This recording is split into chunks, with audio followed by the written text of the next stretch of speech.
Assalamualaikum warahmatullahi wabarakatuh. Kembali lagi berjumpa bersama saya, Ibu Anissa Farida Muti. Kali ini kita akan belajar dan berdiskusi bersama tentang farmakologi obat pada gangguan hormon tiroid, ya. Jadi topik ini adalah salah satu bagian ya dalam sesi mata kuliah farmakoterapi, metabolisme dan endokrin. Baik, tujuan pembelajaran dari materi ini adalah harapannya mahasiswa nanti bisa mampu untuk memahami dan menjelaskan kembali tentang farmakologi obat pada gangguan hormon tiroid, di mana di sini nanti kita akan belajar bersama terkait jenis-jenis ya, jenis-jenis obatnya, pengklasifikasiannya, mekanisme kerjanya, kemudian sifat-sifat farmakokinetik dan efek samping yang khas ya dari beberapa obat-obat yang digunakan dalam gangguan hormon tiroid. Oke, sebelum kita membahas tentang farmakologi obat yang mempengaruhi gangguan hormon tiroid, kita mungkin harus mereview kembali ya terkait kelenjar tiroid dan hormon tiroid. Ini sudah dijelaskan pada saat adik-adik mahasiswa belajar mengenai fisiologi dan anatomi kelenjar tiroid tentunya ya. Jadi nanti mohon direview ya, dikaji lagi, dibaca kembali di mana letak kelenjar tiroid. Ya, hormon apa yang dihasilkan? Jelas kalau dia adalah dari kelenjar tiroid, tentunya hormon tiroid adalah dihasilkan dari kelenjar tiroid. Kemudian apa fungsinya? Ya, apa fungsinya bagi manusia? Kemudian bagaimana proses sintesis hormon tiroid? Ya, melalui tentunya banyak proses ya, dan memang proses ini adalah proses yang berhubungan ya. Jadi ada proses dimulai dari penangkapan iodidanya, kemudian nanti terjadi oksidasi, organifikasi, kopling, dan seterusnya. Nanti dikaji kembali. Kemudian, apa yang terjadi jika kekurangan hormon tiroid dan apa yang terjadi jika kelebihan hormon tiroid? Nah, ini juga perlu di-review kembali sebelum kita mempelajari farmakologinya. Ya, karena secara konsep sebenarnya farmakologi obat-obat yang mempengaruhi gangguan hormon tiroid itu tergantung juga dari proses fisiologi hormon tiroid itu sendiri. Ya, jadi berdasarkan yang tadi sudah sempat saya singgung, ya, gangguan hormon tiroid itu bisa dibedakan menjadi dua sebetulnya. Ya, jadi yang pertama adalah gangguan di mana kadar hormon tiroidnya itu rendah atau yang disebut sebagai hipotiroid. Dan sebaliknya, ya, terjadi kelebihan hormon tiroid atau yang disebut sebagai hipertiroid. Nah, gangguan keseimbangan hormon ini ya tentunya obatnya pun juga berbeda karena yang satu kondisinya kekurangan, yang satu kondisinya kelebihan. Obat-obat ya yang digunakan untuk terapi hipotiroid itu disebut sebagai analog tiroid atau di beberapa literatur lain dikatakan sebagai agonis tiroid. Ya. Sedangkan obat-obat ya yang digunakan dalam terapi hipertiroid itu adalah disebut sebagai antagonis tiroid. Nah, di samping antagonis tiroid, kalau kita mau bicara tentang hipertiroid, ya tentunya ada kalanya pasien yang hipertiroid itu juga memiliki manifestasi klinis yang lain yang cukup mengganggu kualitas hidup pasiennya. Sehingga selain antagonis tiroid juga diberikan obat-obat yang lain. Ya, nanti ada beta blocker seperti propranolol ya dan lain-lain. Nah, itu adalah terapi lain yang bukan antagonis tiroid tapi memang membantu meredakan gejala-gejala atau manifestasi klinis yang disebabkan oleh kondisi hipertiroid.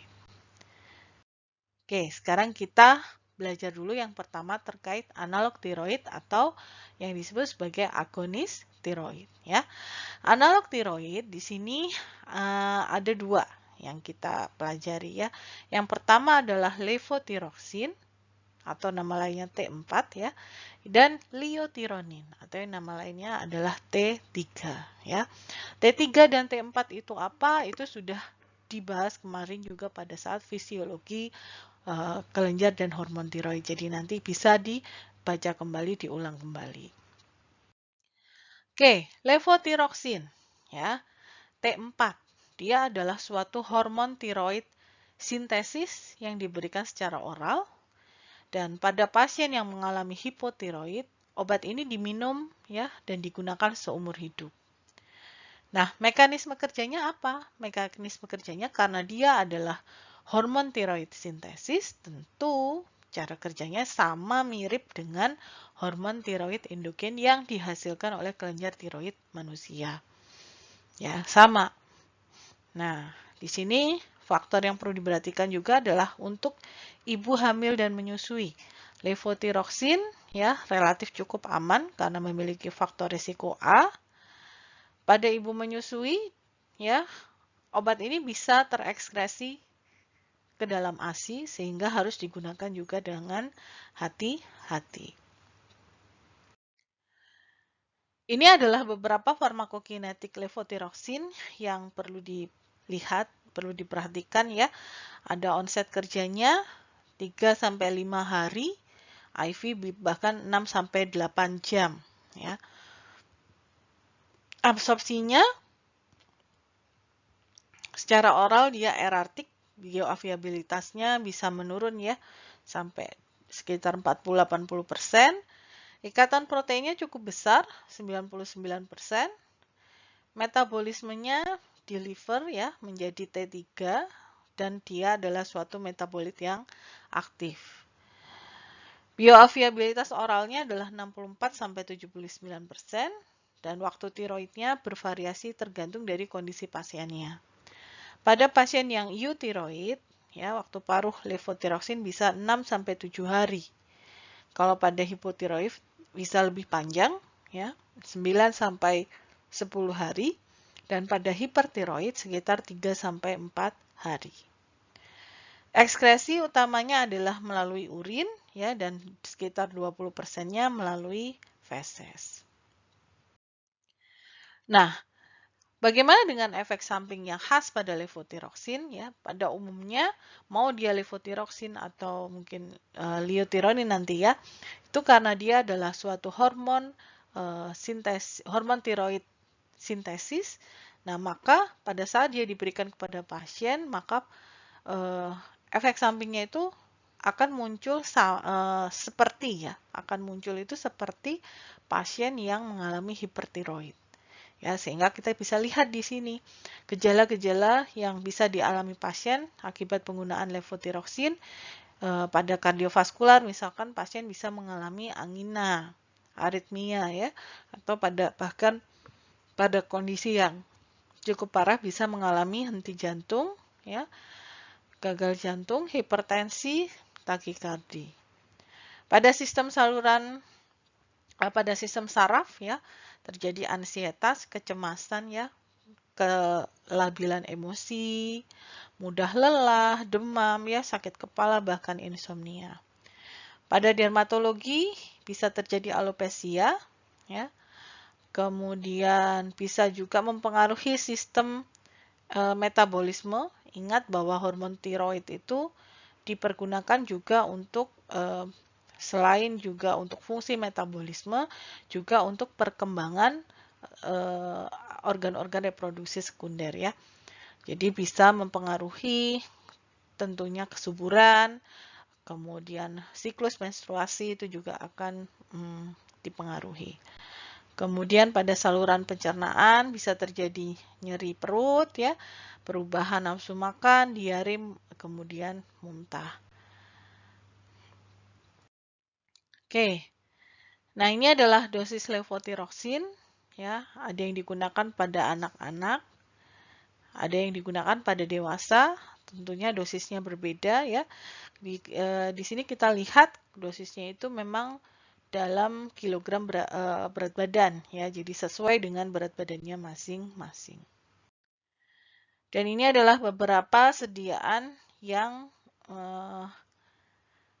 ada di Indonesia ya, ada yang generiknya levothyroxine NA, kemudian ada patennya, antara lain ada Euthyrox yang terkenal ya, ada juga Tiafel. Oke, nah sekarang bagaimana dengan liothyronine ya? Liothyronine nama lainnya disebut sebagai triiodothyronine atau T3 dan kurang lebih sama seperti levothyroxine, dia adalah hormon tiroid sintesis. Nah, namun liothyronine ini umumnya memang diberikan secara intravena. Ya, kalau levothyroxine tadi oral, liothyronine ini intravena.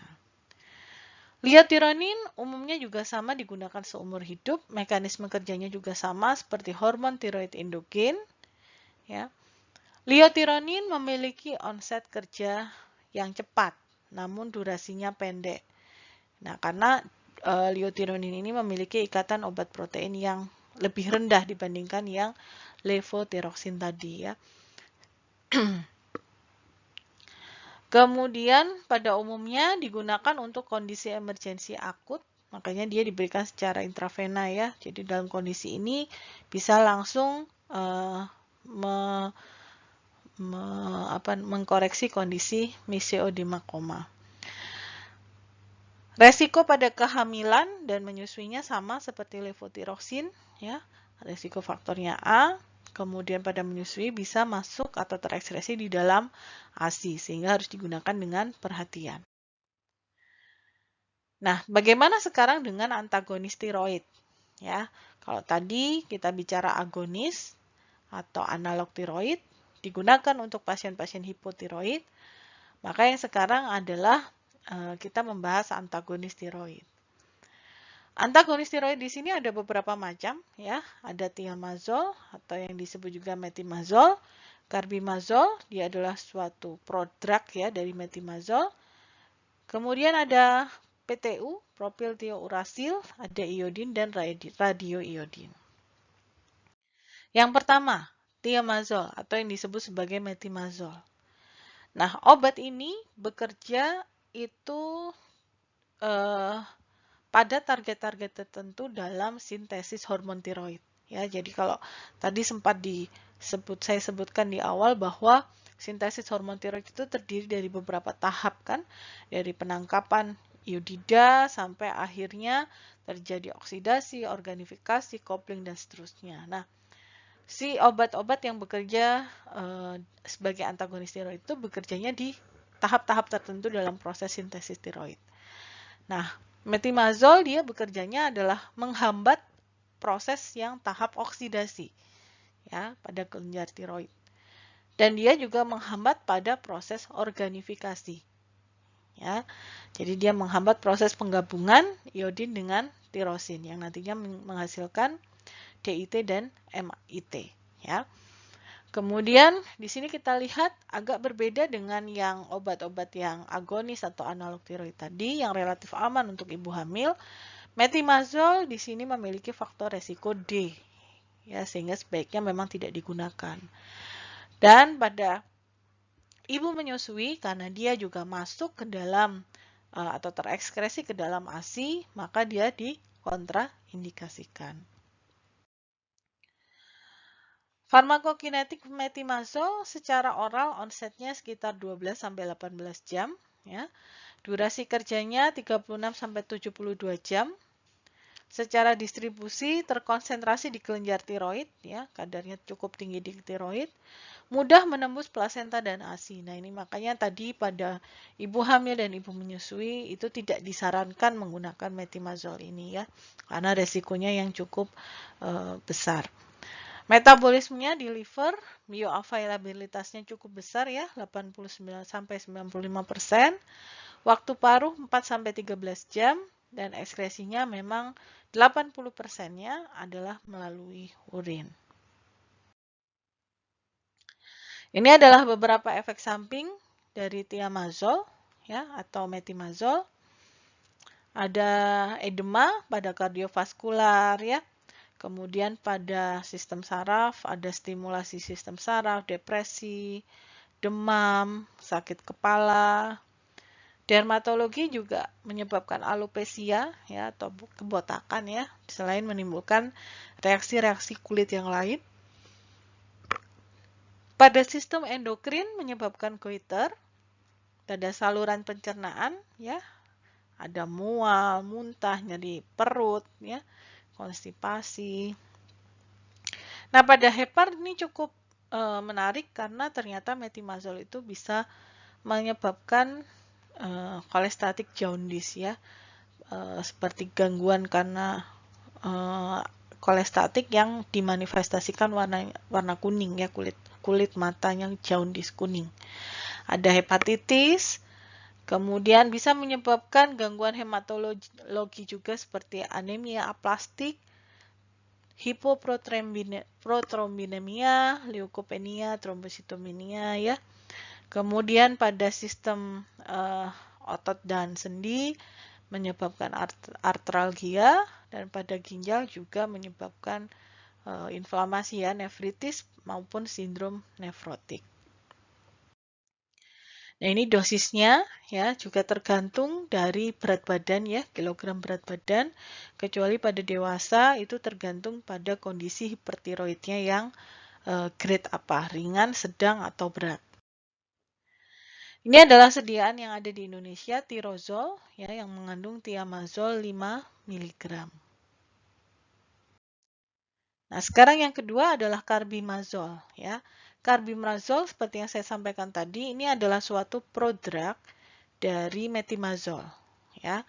Jadi begitu dia masuk ke dalam tubuh, dia akan dimetabolisme nantinya menjadi metimazol. Sehingga mekanisme kerjanya juga sama seperti metimazol ya, yaitu pada tahap oksidasi dan pada tahap organifikasi. Jadi sama, dia mengeblok itu. Ini adalah dosisnya pada dewasa ya. Sediaannya adalah yang ada neomarkazol ya. Ini adalah tablet ya. Jadi bentuknya walaupun terlihatnya seperti itu botol sirup, tapi sebenarnya isinya adalah tablet. Obat yang ketiga adalah propylthiouracil ya. Ini juga dalam beberapa jurnal dia sudah digunakan dalam kasus karsinogenik ya, obat kanker. Dia bekerja dalam tahap oksidasi dan sintesis tiroksin dan triodotironin ya. Nah, sama juga seperti metimazol dan carbimazole, PTU itu juga memiliki faktor resiko D untuk kehamilan dan juga dikontraindikasikan untuk ibu yang menyusui karena bisa terekspresi ke dalam ASI. Secara farmakokinetik ya, onsetnya 24 sampai 36 jam, durasinya relatif pendek ya, sekitar 2 sampai 3 jam. Distribusinya dia terkonsentrasi di kelenjar tiroid, memiliki ikatan protein sedang ya, sekitar 75 sampai 80%. Metabolismenya adalah di hati dengan bioavailabilitasnya cukup besar, 80 sampai 90%. Dengan ekskresi di urin ya. Nah, ini efek sampingnya mirip juga ya, selalu ada alopecia, di kardiovaskular ada edema juga ya. Kemudian di hepatik tadi ada jaundice, mempengaruhi hematologi juga terkait anemia, neurovaskular juga neuromuskular dan skeletal juga bisa menyebabkan artralgia ya, di ginjal, di nefritis juga sedikit mirip dengan yang carbimazole dan metimazole. Ini dosisnya ya, pada anak selalu dalam kilogram berat badan, pada dewasa tergantung dari kondisi hipertiroidnya. Ini sediaannya ya, generiknya propylthiouracil. Nah, obat yang keempat adalah iodin ya. Iodin di sini akan dikonversi menjadi iodida, di mana iodida ini akan menghambat iodinasi tiroglobulin. Ya, sehingga ya kalau dia dihambat, maka tentunya hormon tiroid menjadi lebih sedikit disintesis. Iodin ini umumnya diberikan secara oral ya, melalui larutan KI atau yang dikenal sebagai larutan Lugol. dan utamanya bermanfaat pada pasien-pasien hipertiroid yang akan mengalami operasi reseksi kelenjar, ya, atau juga untuk pasien-pasien yang mengalami krisis tirotoksik parah, ya, atau thyroid storm. Jadi saking hipertiroidismenya terlalu tinggi, dia bisa menyebabkan badai tiroid atau thyroid storm. Efek samping dari iodin ini umumnya adalah lakrimasi, ya, konjungtivitis, dan nyeri di sekitar kelenjar saliva. Obat yang kelima ada radioiodin, jadi sesuai namanya tentu ada pengaruh radiasi di situ, ya, di mana isotop yang digunakan adalah yang I311. Umumnya ini adalah dalam bentuk garam natrium, ya, dengan dosis 5-15 mCi, diberikan secara oral, dan dia mekanismenya akan sama seperti iodin tadi, ya. Nah, karena dia adalah mengandung isotop radiasi, ya, maka begitu dia masuk ke dalam tubuh, isotop radiasi ini juga akan memancarkan radiasi, ya. Di sini disebut ada beta dan gamma. Tapi yang paling berperan sebagai antagonis tiroid adalah yang radiasi gamma, ya. Kenapa? Karena radiasi gamma ini memiliki jangkauan yang pendek sehingga, ya, dia menghasilkan efek sitotoksik. Sito itu sel, toksik itu toksik, racun, ya. Jadi dia menghasilkan efek perusakan jaringan pada sel kelenjar tiroid. Waktu paruhnya relatif lama, ya, 8 hari. Nah, dan dia bisa menghilang sepenuhnya setelah 2 bulan. Nah, itu adalah contoh-contoh obat antagonis tiroid, ya. Nah, sekarang tadi seperti yang saya sampaikan di depan bahwa selain antagonis tiroid, pasien-pasien yang mengalami hipertiroid itu juga diberikan obat-obat lain, ya, yang gunanya adalah untuk meredakan, ya, gejala-gejala lain yang terkait hipertiroid. Nah, apa saja terapi lain itu? Yang pertama adalah beta blocker, ya, penghambat reseptor beta. Sebagai contoh adalah propranolol, ya, atau ada juga nadolol. Sekali lagi ini adalah bukan antagonis tiroid, ya, tapi dia hanya membantu, ya, manifestasi klinis yang kurang nyaman bagi pasien selama mengalami hipertiroid. Sesuai namanya, bagaimana dia bekerja? Ya, menghambat reseptor beta, ya, mengeblok reseptor beta. Nah, beta blocker ini umumnya digunakan pada pasien hipertiroid yang, ya, gejala-gejala hipertiroidismenya itu cukup dominan, di mana gejala yang dimaksud adalah takikardi. Jadi pasiennya takikardia, denyut nadinya terlalu cepat, disaritmia, tremor, atau agitasi. Nah, itu bisa dibantu juga selain antagonis tiroid, bisa dibantu dengan beta blocker. Ada lagi yang dari golongan noradrenergic blocking agent. Ya, contoh obatnya adalah quinidine, di mana yang dimaksud di sini adalah yang dalam bentuk tetes mata. Ya. Nah, sesuai namanya, bagaimana dia bekerja? Berarti dia bekerjanya adalah menghambat, ya, reseptor noradrenergic pada sistem saraf simpatis, ya, sehingga terjadi relaksasi otot. Nah, akhirnya menyebabkan retraksi kelopak mata.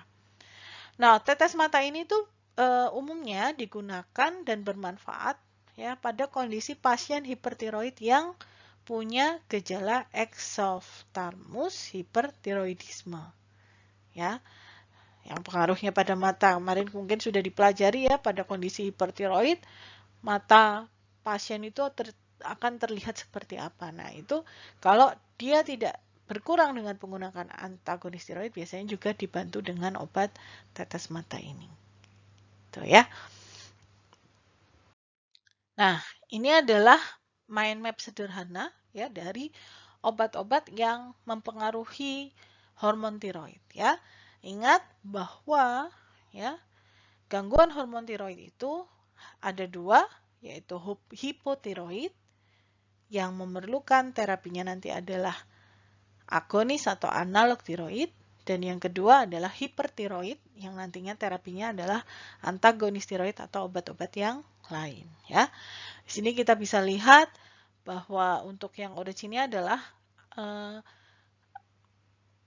fungsi ya, fungsi dari T3 dan T4 atau hormon tiroid itu apa sih? Nah, di sini bisa kita lihat ada banyak ya. Kemudian pada saat kita mengalami hipotiroid, maka obatnya adalah T3 dan T4 ya, tadi levotiroxin dan neotironin. Dan apabila kita mengalami hipertiroid, nah obatnya adalah antitiroid antitiroid ya.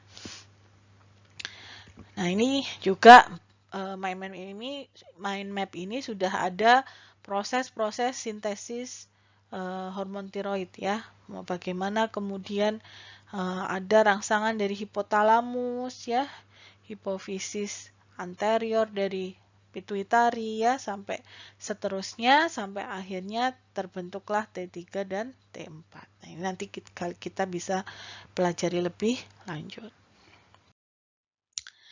Ini juga bagan sederhana ya tentang cara kerja obat, khususnya obat-obat antagonis tiroid. Ya, kayak tadi ada MPTU, metimazol, dia memblok apa sih, bekerjanya di mana? Nah, ini kelihatan ya. Jadi yang warna merah-merah ini blokadenya sebetulnya ya.